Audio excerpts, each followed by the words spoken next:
કૃષ્ણ, જય માતાજીની. આજે આપણે બનાવવાનું છે ભગવાન શ્રીનાથજી માટે થોર. રાજસ્થાનમાં મઠડી કે છે, ગુજરાતના અંદર થોર કે છે. બહુ જ સરસ અને ટેસ્ટી આવે છે. તો જે સામગ્રી વાપરવાની છે એ હું તમને બતાવું છું. સૌથી પહેલાં આપણે એક વાટકી આપણે નાની ભરાય એવી ભૈડણ લીધું છે. સામે એટલો જ આપણે ઘઉંનો લોટ લીધો છે.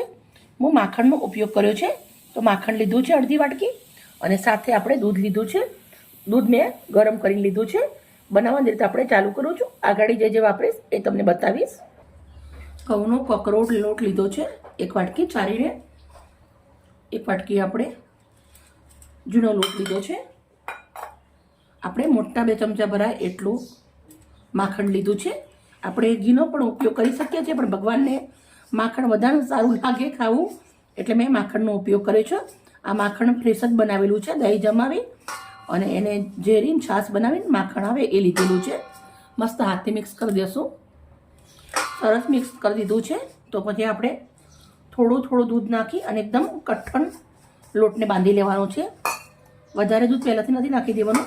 થોડું દૂધ નાખીને એકદમ કઠણ લોટ બાંધી દેશું. દૂધ મેં ગરમ કરેલું લીધું છે. ગરમ કરેલું દૂધ હશે તો લોટમાં સરસ થશે, લોટ બંધાશે. લોટ આપણે બાંધી અને સરસ મેં રેડી કરી દીધો છે. આપણે લોટને 5 મિનિટ ખાલી રેસ્ટ આપીશું. હવે આપણે ગાયનું ઘી લેવાનું છે મઠડી તરવા માટે, એટલે મેં ગાયનું ઘી આ કઢાઈના અંદર લઉં છું. ગાયનું ઘી અમે ગામડેથી મંગાવીએ એટલે આવી રીતે બોટલમાં લાવીએ, ફ્રીજમાં મૂકી દઈએ, એટલે આવી રીતના નીકળતે થોડું પ્રોબ્લેમ થાય છે.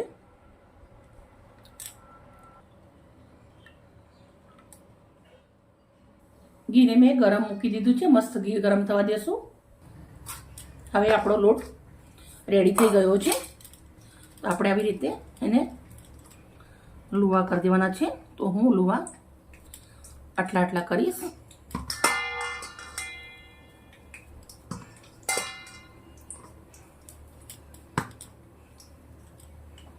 ટોટલ આપણે 5 લુવા કરી લીધા છે.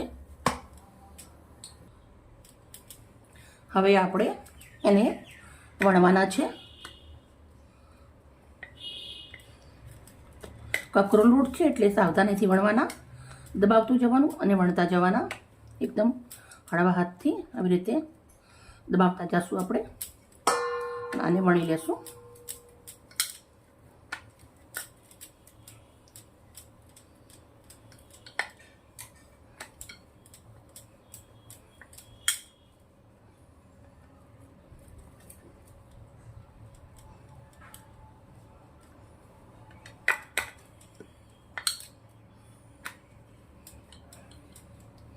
વણી અને રેડી કરી દીધું છે. હવે આવી રીતના ચક્કુ યા કાંટાવાળી ચમચીથી આવી રીતના થોડા એના અંદર શેપ કરી લેવાના છે, જેથી કરી અને આ ફૂલે નહીં, અને જ્યારે ચાસણીના અંદર જાય એટલે સરસ મજાની ચાસણી પણ પી શકે.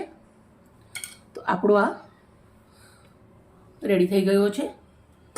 બીજો પણ સેમ કરી લઈ. બધા આપણે વણીને રેડી થઈ ગયા છે. ઘી આપણું સરસ ગરમ થઈ ગયું છે. તો આપણે તરી લેશું આને ઘીના અંદર.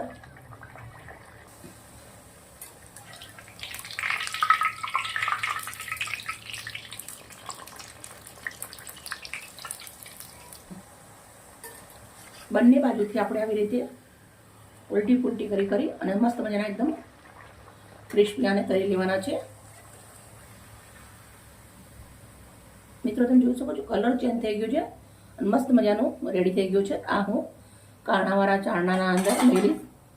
સેમ બીજા આવી રીતે તરેલી કદાચ. ગેસના ઉપર કઢાઈ મૂકી છે, 1 વાટકી ભરી અને ખાંડ લઉં છું.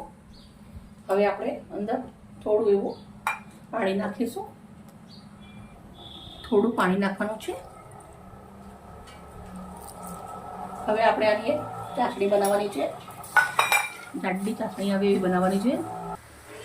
ખાંડમાં આવી રીતે થોડી વાર હલાવતું રહેવાનું છે. આપણે એક જાડી ચાસણી બનાવવાની છે.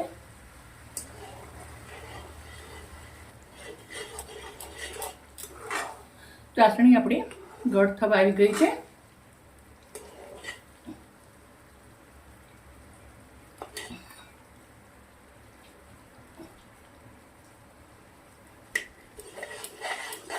કરીશું ચાસણીને.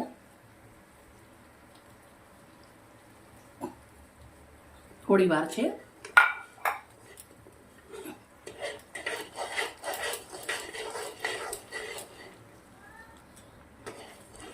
ચાસણી આપણી રેડી થઈ ગઈ છે.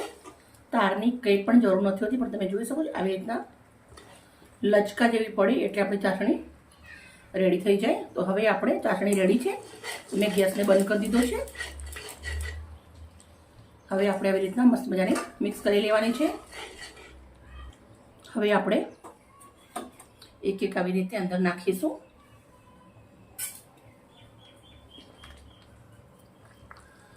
બંને બાજુ આવી રીતે ફેરવી લેવાનું છે.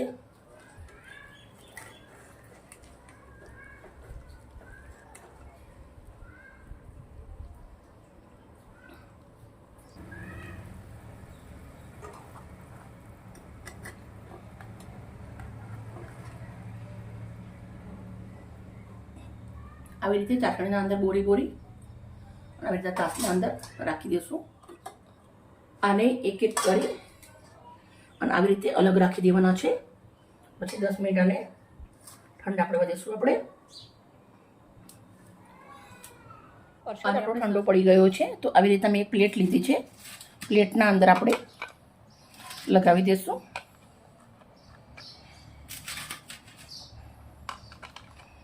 બહુ જ મસ્ત આપણે પ્રસાદ ભગવાન માટે બનાવી અને રેડી કરી દીધો છે. બહુ જ સરસ મજાનો આપણો પ્રસાદ રેડી થઈ ગયો છે. મિત્રો, અમારી વિડીયો સારી લાગી હોય તો પ્લીઝ અમને લાઈક કરજો. સબસ્ક્રાઈબ ના કર્યો તો એ કરજો. આ થોર એકવાર જરૂરથી ઘરે બનાવજો. બહુ જ સરસ લાગે છે ખાવામાં. મારા ભાઈઓ વિદેશ જાય તો વિદેશ માટે હું આવી રીતના 50 રોટલા બનાવી અને અમે બનાવી આપીએ છીએ. પણ તમે એકવાર તમારા ઘરે જરૂરથી બનાવજો. મુસાફરી માટે મહિનાઓ સુધી ચાલે છે.